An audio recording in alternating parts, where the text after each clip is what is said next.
Capital TV देख रहे हैं आप। मैं हूं आपके साथ पूजा। ब्रेकिंग नाउ में बड़ी खबर आपको बता रहे हैं। अतीक अशरफ की हत्याकांड के बाद उत्तर प्रदेश के मुख्यमंत्री सीएम योगी आदित्यनाथ ने अपनी पहली प्रतिक्रिया दी है। दरअसल एक सरकारी कार्यक्रम को संबोधित करते हुए उन्होंने कई बड़े बड़े बयान दिए हैं। उन्होंने साफ संदेश देने की कोशिश की कि अब यूपी में माफिया राज नहीं चलता। पहले दंगे होते थे, पहले दंगे फसाद होते थे, पर जब से उनकी सरकार आई है एक भी दंगा नहीं हुआ है। पहले लोगों को फोन करके धमकियां दी जाती थी, कारोबारियों को धमकी दी जाती थी, पर अब ना ही धमकाया जाता है, ना ही किसी को डराया जाता है और उत्तर प्रदेश बदल रहा है। तो जिस तरह से पिछले कई दिनों से लगातार विपक्ष सीएम योगी आदित्यनाथ के कानून व्यवस्था पर सवाल खड़े कर रहा था, उस पर योगी आदित्यनाथ का ये बड़ा बयान सामने आया है। इस बड़ी खबर पे मेरे साथ न्यूज रूम से जुड़े हुए हैं कैपिटल टीवी के एग्जीक्यूटिव एडिटर राजीव जी। राजीव जी, सीएम योगी आदित्यनाथ का ये कितना बड़ा बयान है? देखिए, सीएम योगी आदित्यनाथ ने इस बीच जो उनके खिलाफ मुहिम चल रही थी कि प्रशासनिक व्यवस्था पूरी तरीके से उत्तर प्रदेश में विफल हो गई है, क्योंकि पुलिस कस्टडी में 2 खतरनाक अपराधियों की हत्या हुई।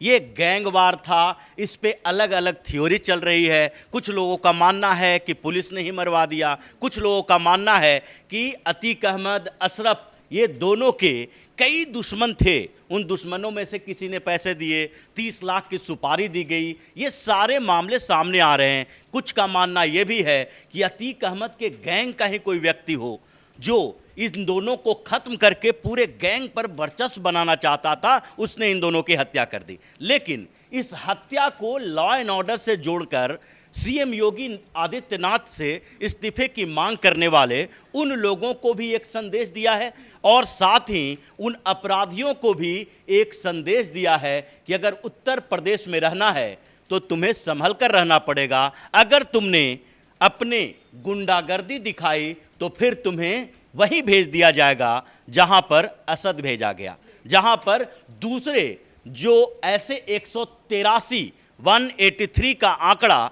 प्रशांत कुमार ने बताया था कि 2017 के बाद से अब तक 183 लोगों का इनकाउंटर में मौत हो चुकी है। ये बड़े बड़े अपराधी थे। यही नहीं, 10,777 इनकाउंटर अभी तक हुए हैं और सैकड़ों अपराधी ऐसे भी हैं जिसको गोली लगी वो बच गया, घायल होकर रह गया। लेकिन जिस तरीके की बात योगी आदित्यनाथ ने कही है वो ये संदेश देता है कि आगे अभी कुछ और लोगों का नंबर है। ये अतीक अहमद, अशरफ, ये दोनों की हत्या एक अलग मुद्दा है, लेकिन उसके अलावा भी इनकाउंटर हुए। जो उमेश पाल हत्या में जितने शामिल थे उसमें से 4 का इनकाउंटर हो गया, 4 शूटर मारे गए पुलिस के मुठभेड़ में। और अतीक अहमद और अशरफ की बात अलग है, क्योंकि उसकी हत्या दूसरे तरीके से की गई है जिस पर अभी इन्वेस्टिगेशन चल रहा है। लेकिन इन्होंने जो बताया कि उमेश पाल की हत्या जो की गई थी किस तरीके से की गई थी और इसके पीछे का उद्देश्य एक ही नहीं था बल्कि कई उद्देश्य थे, जिसमें पॉलिटिकल उद्देश्य भी था, क्योंकि अतीक अहमद केवल अपराधी नहीं था। इन लोगों ने उस अपराधी को राजनेता बनाया, सांसद बनाया और इसी सांसद और विधायक बनने के वर्चस्व की लड़ाई में इन लोगों ने कई मासूम लोगों की हत्या की। लेकिन जिस तरीके से उत्तर प्रदेश के ऊपर सवाल उठाया जा रहा है और जो विपक्षी पार्टी के नेता सवाल उठा रहे हैं, जिसमें अखिलेश यादव भी एक नेता हैं जो बार बार ये कह रहे हैं कि उत्तर प्रदेश में फिर से माफियाओं का राज हो रहा है, उनको भी उन्होंने बताया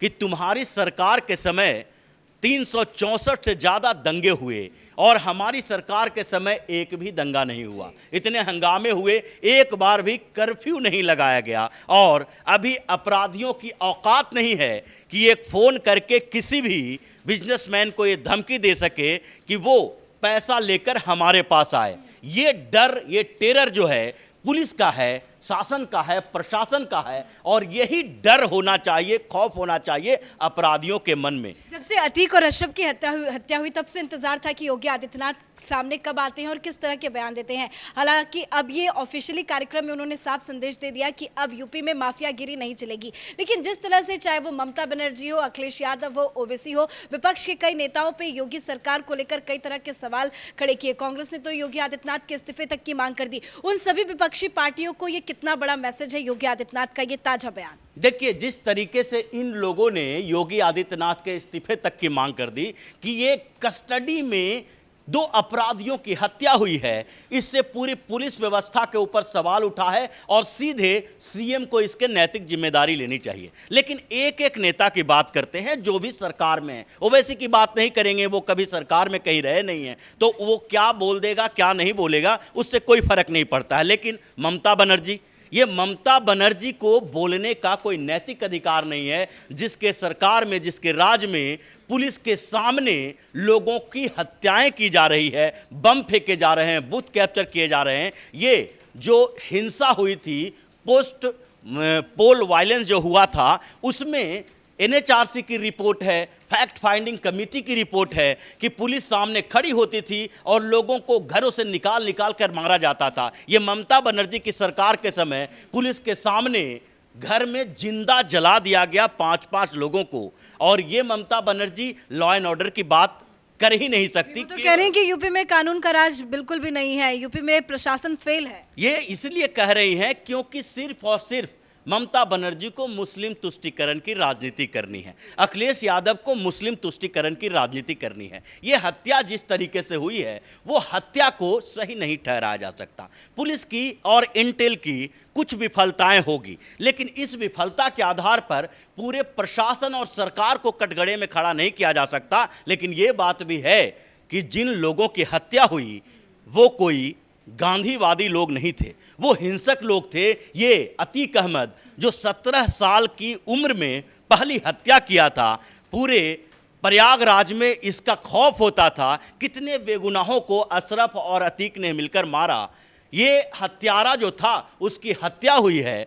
ये प्रशासनिक विफलता, प्रशासनिक तरीके से जो इंटेल है उसकी कमियां हो सकती है, लेकिन इसके हत्या पर विलाप नहीं किया जा सकता है। इन लोगों का अंत तो वही होगा जो इन लोगों ने अपने पहले कर्म किए हैं। लेकिन जिस तरह से लगातार पुलिस एक्शन में, एक तरफ एसआईटी का गठन हो जाता है, कल ये मामला सुप्रीम कोर्ट भी पहुंच गया, गुड्डू मुस्लिम हो या शाइस्ता परवीन हो, जिस तरह से लगातार छापेमारी की जा रही है, लोकेशंस का पता लगाया जा रहा है, तो माना जाए कि चाहे वो उत्तर प्रदेश की पुलिस हो या एसआईटी की टीम हो या खुद योगी आदित्यनाथ ही क्यों ना हो, वो पूरी माफियागिरी का अंत कर देंगे। देखिए, योगी आदित्यनाथ ने यह बता दिया है कि अगर कुछ समय के अंदर शाइस्ता परवीन और गुड्डू मुस्लिम जैसे लोग ये सरेंडर नहीं करते हैं तो उसका भी वही हश्र होगा जो असद गुलाम का हुआ।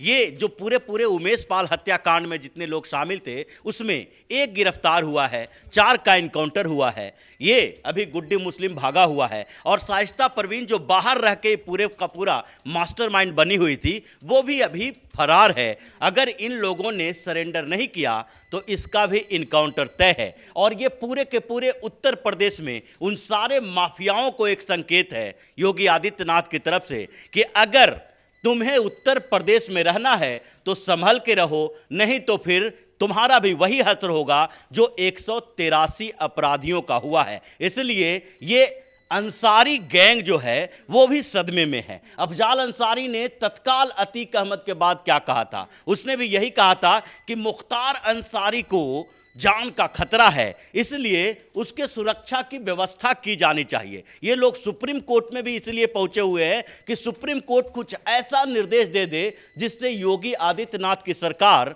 कहीं न कहीं बदनाम हो और उनकी छवि प्रभावित हो, अखबारों में हेडिंग बने और टीवी चैनल पे ये दिखाया जाना शुरू हो जाए कि जो सुप्रीम कोर्ट ने बता दिया कि उत्तर प्रदेश में लॉ एंड ऑर्डर बिल्कुल फेल हो चुका है। तो ये सारे की सारी जो इन लोगों की साजिश है उस पर से पर्दा उठा है और योगी सरकार ने साफ तौर पर कहा है कि अपराधियों के साथ कोई भी समझौता नहीं किया जाएगा, चाहे कितना भी पॉलिटिकल प्रेशर हो, कोर्ट से प्रेशर हो, लेकिन अपराध मुक्त उत्तर प्रदेश बनाया जाएगा। और योगी का ये संकेत उन सारे गैंगस्टर और विपक्षी पार्टी के नेताओं के लिए है कि अब अपराध पर आप लोग कितना भी प्रेशर बनाने की कोशिश करो, तुष्टीकरण की राजनीति करो, चाहे विकास दुबे के ऊपर जातीय राजनीति करो और अतीक गैंग के ऊपर मुस्लिम की राजनीति करो, कोई फर्क नहीं पड़ेगा, हम इसी तरीके से मिट्टी में मिला दो अभियान चलाते रहेंगे। धन्यवाद जानकारी के लिए। तो योगी आदित्यनाथ ने साफ संदेश दे दिया है कि यूपी में